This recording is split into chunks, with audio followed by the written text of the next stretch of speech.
আসসালামু আলাইকুম মা, কেমন আছেন? ওয়ালাইকুম আসসালাম। আজ ক্লাসে কি শিখলে? আফরা, তোমার জন্যই অপেক্ষা করছিলাম।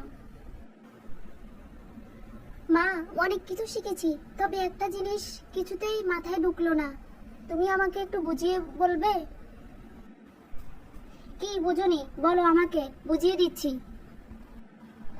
হুজুর বলল, যাদের অজু হয় না তাদের নামাজ হয় না, আর নামাজ না হলে জান্নাতেও যেতে পারবে না। তো আমার কথা হচ্ছে, অজুর সঠিক পদ্ধতিটি কি কেমন বুঝিয়ে বলেন তো মা।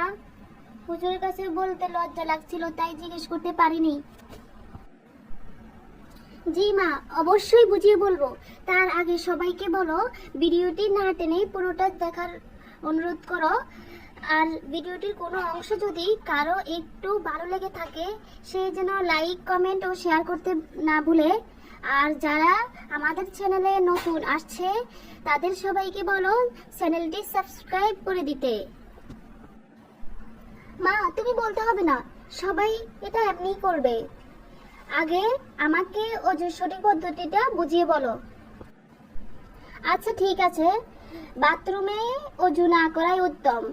তুমি তো সবসময় বাথরুমে অজু করো, কারণ বাথরুমে অজু করতে গেলে বাথরুমের নাপাক পানি তোমার শরীরে লাগতে পারে। সেই জন্য বাথরুমে অজু না। 3 বার দোয়া সুন্নত। 15 বাম পায়ের টাকনো সহ 3 বার। 16 দোনো পায়ের আঙ্গুলি খিলাল করা সুন্নত। মা, আজকে থেকে আমি অজুর সুন্নতগুলো ঠিকভাবে পালন করব ইনশাআল্লাহ। মা, আমাকে অজুর ফরজগুলো একটু বলে দাও তো, আমি মাঝে মাঝে অজুর ফরজগুলো ভুলে যাই। আচ্ছা, বুঝিয়ে বলছি। অজুর ফরজ হচ্ছে 4টি। কয়টি? 4টি। 1, সমস্ত মুখ ধোয়া। 2, দুই হাতের কনুই সহ ধোয়া। 3, মাথা মাসেহ করা।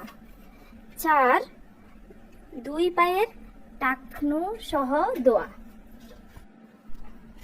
অজুর ফরজ ছুটে গেলে অজু হয় না, আর অজু না হলে নামাজও আদায় হবে না। তোমার হুজুরে যাই বলেছে ঠিক বলেছে। আজকে থেকে সবাই সুন্দরভাবে অজু করবেন। অজু যদি না হয় তাহলে আপনার নামাজ হবে না।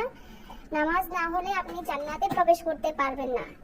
সবাইকে অনুরোধ করছি, অজু করার সময় তাড়াহুড়া না করে ধীর গতিতে বসে অজু করবেন।